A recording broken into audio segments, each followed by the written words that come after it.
Hello students, welcome to my channel. आज हम order of a group की theorem number 14 करेंगे। प्रीवियस वीडियो में हमने थ्योरम नंबर 13 डिस्कस की थी। अगर आपने वो वीडियो नहीं देखी है तो चैनल की प्लेलिस्ट या डिस्क्रिप्शन में प्लेलिस्ट का लिंक गिवन है, आप वहां से देख सकते हैं। थ्योरम नंबर 14 भी बहुत इजी और इम्पोर्टेंट थ्योरम है, जैसे हमने प्रीवियस थ्योरम्स प्रूव की थी। स्टेटमेंट क्या है? Let A comma B any elements of a group G. A और बी हमारे क्या हैं? कोई भी एनी एलिमेंट्स हैं जो जी में से लिए गए हैं, such that a b is equal to b a. यहाँ पे हमारी जो कॉमोटेटिव प्रॉपर्टी है वो भी होल्ड करती है। इसका मतलब जी हमारा क्या है? अबीलियन ग्रुप है, और इसकी जो जीसीडी है वो किसके इक्वल है? 1 के। Then order of a b किसके इक्वल प्रूव करना है? Order of a order of b. ये बहुत इंपॉर्टेंट थ्योरम है और इसका जो रिजल्ट है वो बहुत इंपॉर्टेंट है, क्योंकि इसको हम next theorems examples and questions में भी यूज करेंगे। तो आपने इसका जो रिजल्ट है वो अच्छे से याद रखना है कि हमारा जो ऑर्डर ऑफ ए बी है वो किसके इक्वल होता है? Order of a order of b. But ये कब अप्लाई होगा? जब हमारा जी क्या हो? अबीलियन हो, और उसकी जो जीसीडी है वो 1 के इक्वल हो। इसको प्रूव करने के लिए हमने क्या किया? ऑर्डर ऑफ ए को लेट कर लिया m के, और ऑर्डर ऑफ v को n के इक्वल प्रूव ले लिया, और इनकी जो जीसीडी है वो किसके इक्वल है? 1 के इक्वल है। जीसीडी मतलब ग्रेटेस्ट कॉमन डिवाइजर, जो आपने छोटी क्लासेस में किया है। उसके बाद हमने लेट कर लिया कि order of a b is equal to k. इसका मतलब हमारा मेन टारगेट क्या प्रूव करना है? क्या करना है? के इज इक्वल टू, इसका क्या था? M n. ये हमने प्रूव करना है। तो इसका मतलब क्या है? एक बार प्रूव कर देंगे एम एन डिवाइड्स के, और एक बार प्रूव कर देंगे के डिवाइड्स एम एन। तो दोनों को कंबाइन करके ये दोनों इक्वल आ जाएंगे। तो आपने ऐसे इसको याद रखना है कि हमने क्या प्रूव करना है। उससे पहले हमें क्या करना पड़ेगा? एक बार m डिवाइड्स के लेकर आना पड़ेगा, n डिवाइड्स के लेकर आने पड़ेगा, तभी हम m और n को कंबाइन कर सकते हैं। वो थ्योरम को स्टार्ट करते हैं। अब हमने लेट क्या किया है कि order of a b is equal to k है, तो इसका मतलब ए बी की पावर के इज इक्वल टू ई। ये देखो, ये एन कहां से आया? यहाँ पे देखो, इसका मतलब क्या है? ए बी की पावर के is equal to e. Then दोनों पे हमने एन अप्लाई कर दिया, ई की पावर एन, ए बी की होल पावर एन के। ई की power n is equal to e, तो यहाँ पे हमारा आ गया ए बी की होल पावर एन के। तो यहाँ पे ये स्टेप आना था, तो आपने इस स्टेप को नोट कर लेना है। उसके बाद इसकी जो पावर है उसको अलग अलग कर दिया। नाउ बी की पावर एन किसके इक्वल है? हमारे ई के, क्योंकि ए की power m is equal to e और बी की power n is equal to e है। तो यहाँ पे हमने इसको यूज कर लिया, और ई की पावर के इज ई, तो यहाँ पे बन गया हमारा ए की पावर एन के।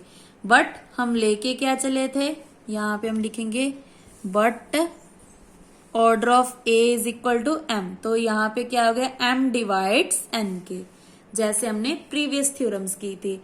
तो एम डिवाइड्स एन के आ गया, बट एम एंड एन की जो जीसीडी है वो 1 के इक्वल है। इसका मतलब एम डिवाइड्स एन, जो कि है एन है हमारा, फिनिश हो जाएगा। आपने आगे से नहीं फिनिश करना, यहां से फिनिश करना है, रिमूव करना है, क्योंकि एम एंड एन की जीसीडी हमारे पास 1 है। यहाँ पे आपने रीजन दे देना है। उसके बाद इसको दे दी इक्वेशन नंबर 1। अब हमने क्या लेकर आना है? एन डिवाइड्स के। तो उसके लिए हम क्या करेंगे? जैसे यहाँ पे हमने n लिखा है वैसे हमने यहाँ पे m लिख दिया। तो इसके लिए पहले क्या लिखोगे? e is equal to a b की पावर k, दोनों पे m अप्लाई कर दोगे। e की पावर m इज e, तो यहाँ पे क्या बन जाएगा? ए बी की होल पावर m के। तो ये स्टेप बन गया। उसके बाद फिर से सेपरेट कर दिया। नाउ ए की पावर एम की वैल्यू क्या है, ई के इक्वल है, तो यहाँ पे फिर से पुट कर दिया। सो बन गया बी की power m k, but order of b किसके इक्वल है, एन के, तो इसका मतलब क्या है, this implies n divides m k. फिर से यहाँ पे क्या लिखोगे, बिकॉज एम एंड एन की जीसीडी हमारे पास 1 है, तो यहाँ पे हमारा जो m है वो रिमूव हो जाएगा, तो यहाँ पे बन गया n डिवाइड्स k। तो इसको दे दी इक्वेशन नंबर 2। इक्वेशन 1 एंड 2 से क्या बन गया, m और n की जो जीसीडी है वो किसको डिवाइड करगी, k को। तो इसको हम कैसे लिख सकते हैं, mn। ये हमने स्मॉल क्लासेस में इसका रिजल्ट किया है। ये देखो इसका रिजल्ट क्या होता है, इसको आप अपनी बुक पे नोट कर लो। Close bracket m comma n dot open bracket m comma n is equal to हमेशा mn के होता है। ये हमने रिजल्ट छोटी क्लासेस में किया है।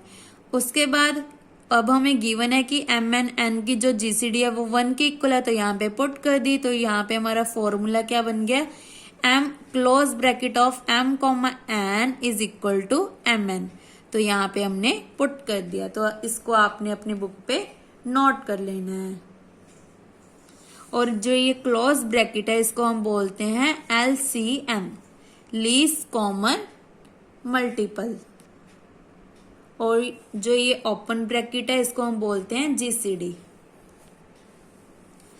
सो यहाँ पे हमारा रिजल्ट क्या बन गया, mn डिवाइड्स k। अब हमने क्या लेकर आना है, k डिवाइड्स mn, तो वहां से हमारी जो थ्योरम है वो प्रूव हो जाएगी। सो उसके लिए हमने क्या किया, नाउ ab की होल पावर ले ली mn। जैसे यहाँ पे हमने क्या लिया था, लेट करके चले थे कि order of a b is equal to k, but इससे हमने अपोजिट लेना होता है। तो यहाँ पे हम लेके चले हैं कि ए बी की जो ए बी का ऑर्डर है, सॉरी ए बी की पावर क्या लेकर चले हैं, एम एन। तो वैसे हम लिख देंगे but order of a b is equal to k, तो के डिवाइड्स एम एन आ जाएगा। सो ए बी की whole power m n k equal है। दोनों को सेपरेट कर दिया, अंदर क्या लिख लिया, a की पावर m और यहाँ पे लिख दिया b की पावर n। ये क्यों लिखा, क्योंकि यहाँ पे हमें इन दोनों की वैल्यू पता है कि इसकी वैल्यू क्या है, e। तो यहाँ पे पुट कर दिया, e multiply e is e, but given, but हम लेके क्या चले थे कि order of a b is equal to k. So इसका मतलब क्या आ गया, k divides m n. So ये इन दोनों को कंबाइन कर दिया तो हमारी जो रिजल्ट है वो प्रूव हो गया। ये सेम थ्योरम्स थी जैसे हमने प्रीवियस थ्योरम्स को प्रूव किया था, बस इसका लिखने का वे आना चाहिए आपको। सबसे पहले क्या किया, पहले तो हमने लेट कर लिया ये सब, फिर मेन टारगेट क्या था, k is equal to m n. ये कैसे आएगा, जब हमारे पास m डिवाइड्स k होगा और n डिवाइड्स k होगा। फिर उस दोनों को कंबाइन कर दिया तो हमारे पास आ गया एम एन डिवाइड्स k। फिर उसके बाद हमने फिर अप्लाई किया तो k डिवाइड्स एम एन आ गया, दोनों को कंबाइन कर दिया। तो ऐसे आपने रिजल्ट को माइंड में याद रखना है कि हमने क्या क्या स्टेप्स किए हैं। नाउ इसका रिमार्क क्या है, above result is not true. Result true नहीं होगा जब इसकी जो जीसीडी है 1 के इक्वल ना हुई। ये रिजल्ट तभी पॉसिबल है जब इसकी जीसीडी किसके इक्वल है, 1 के। सो ये जो रिमार्क है ये भी इम्पोर्टेंट है क्योंकि थ्योरम के साथ ये पूछा जा सकता है और पूरा क्वेश्चन 6 मार्क्स का बन सकता है। सो इसकी काउंटर एग्जांपल ले ली हमने। जो भी काउंटर एग्जांपल्स होते हैं वो हमेशा हमने याद रखनी होती हैं। सो लेट कर लिया कि g is equal to Z6 है, इसको हम मॉडुलो बोलते हैं, और a की वैल्यू 2 के इक्वल है, b की वैल्यू 4 के। तो इसका मतलब order of a is equal to 3, order of b is equal to 3। तो इन दोनों का जो ऑर्डर है वो क्या बन जाएगा, 3 multiply 3 is 9। But order of a plus b क्या बनेगा, 2 plus 4 is 6। Order of 6 is equal to 0 क्योंकि यहाँ पे हमने g इक्वल टू Z6 लिया, तो Z6 की वैल्यू क्या आएगी, 1। तो इसका मतलब order of a plus b किसके इक्वल आ गया 1 के। सो यहीं से क्लियर है कि ये दोनों इक्वल नहीं आया। यहाँ पे आपने गलती नहीं करनी, यहाँ पे 6 नहीं लिखना, क्योंकि यहाँ पे हम Z6 लेकर चल रहे हैं। तो Z6 मतलब 6 मतलब 0 होता है, क्योंकि Z6 मतलब मॉडुलो ऑफ 6। मॉडुलो ऑफ 6 की वैल्यू क्या आएगी 1 आएगी। तो इसलिए ऑर्डर ऑफ 2 + 4 = 6। तो 6 की जो वैल्यू है वो क्या बन गया, मतलब ऑर्डर ऑफ 0। ऑर्डर ऑफ 0 = 1 होता है। नाउ रिमार्क नंबर 2 क्या है, if G is group it is possible that order of A and order of B both are finite but order of AB is infinite। इसका मतलब क्या है कि A and B का जो ऑर्डर है वो फाइनाइट है, बट इसकी जो प्रोडक्ट का ऑर्डर है वो इनफाइनाइट है। तो इसकी फिर से काउंटर एग्जांपल ले ली, G = SR। R क्या होता है हमारा real numbers. The group of all 1 1 and onto functions from R to R under the composition of mapping। Let कर लिया f of x = -x, g of x ले लिया 1 - x। इसको आप स्किप कर दो, सीधा लिखो let g = s of r। But यहाँ पे दिया है कि हमारा जो फंक्शन आ रहा है वो क्या है 1 1 एंड ऑन टू है, मतलब हमने यहाँ पे क्या लिखा है कि हमारी जो मैपिंग है वो क्या है वेल डिफाइंड है। इसका मतलब ये है, क्योंकि जब भी हम थ्योरम करते हैं तो हमेशा पहले जो मैपिंग होती है, जो यहाँ जो कंपोजिशन होती है, उसको हम वेल डिफाइंड बनाते हैं। सो ये लाइन लिखनी जरूरी है। उसके बाद हमने क्या लेट किया कि f of x - x के इक्वल है g of x 1 - x के। तो इसका देन f² x की वैल्यू क्या आ रही है, f of x, इसकी वैल्यू क्या है -x। f of -x किसके इक्वल है x के, क्योंकि यहाँ पे अगर पुट करेंगे ये देखो f of x = -x, तो यहाँ पे क्या आ जाएगा माइनस, अंदर वाली की टर्म की वैल्यू क्या है -x, तो माइनस माइनस प्लस, तो यहाँ पे x के इक्वल आ गया। ये हमने अप्लाई किया है। तो इसका मतलब order of f = 2। Similarly order of g भी 2 के इक्वल आ जाएगा। अब हमने प्रोडक्ट का ऑर्डर चेक करना है। तो f of g of x क्या है 1 - x के, तो f of 1 - x को यहाँ पे पुट करेंगे तो क्या आ जाएगा माइनस अंदर वाली टर्म क्या है 1 - x, तो किसके इक्वल आ गया -1 माइनस माइनस प्लस x, तो क्या बन गया x - 1। We can show by induction that fg⁴n x = x - n, क्योंकि अगर ऑर्डर 1 हुआ तो x - 1 आ रहा है, अगर 2 है तो x - 2 आएगा, अगर 3 है तो x - n आएगा। तो यही हमने प्रूव करना है। बट does fg⁴n x कभी भी x के इक्वल नहीं आएगी, तो इसका मतलब इसका जो ऑर्डर है वो क्या होगा इनफाइनाइट होगा। सो ये बहुत इजी रिमार्क था। नाउ लास्ट रिमार्क क्या है हमारा, above result is not true if AB is not equal to BA। इसकी काउंटर एग्जांपल हमने फिर से वही ले ली, G = SR, the group of all 1 1 onto function from R to R under the composition of the mapping. इसका मतलब हमारी जो मैपिंग है वो क्या बन गई वेल डिफाइंड बन गई। फिर से हमने लेट कर लिया f of x = -x, जैसे ऊपर लिया था g of x 1 - x के इक्वल ले लिया। अब हमने प्रोडक्ट शो करना है तो fg ले लिया, फिर हम gf को लेंगे। जैसे हमने AB not equal to AB है, वैसे हमने ये प्रूव करना है।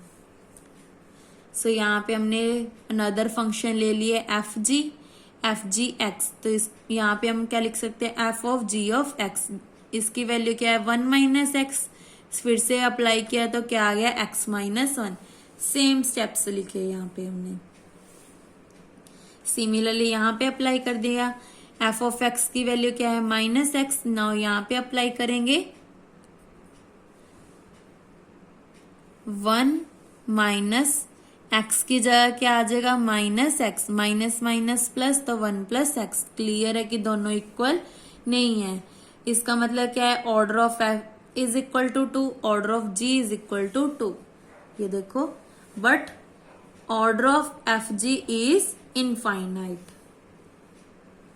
सो रिमार्क से क्लियर होता है कि ये रिजल्ट तब एप्लीकेबल है जब हमारा ग्रुप अबेलियन हो, that means a b is equal to b a हो, और हमारी जो जीसीडी है ऑर्डर ऑफ ए और ऑर्डर ऑफ बी की वो हमेशा 1 हो, तभी हम ये जो रिजल्ट है वो अप्लाई कर सकते हैं। That means order of a b is equal to order of a order of b. तो इसी के साथ हमारा ऑर्डर ऑफ ए ग्रुप का टॉपिक कंप्लीट होता है। नेक्स्ट वीडियो में हम टॉपिक नंबर 4 साइक्लिक ग्रुप करेंगे। ये भी बहुत इंपॉर्टेंट टॉपिक है जिसमें एक क्वेश्चन जरूर आता है। Thank you.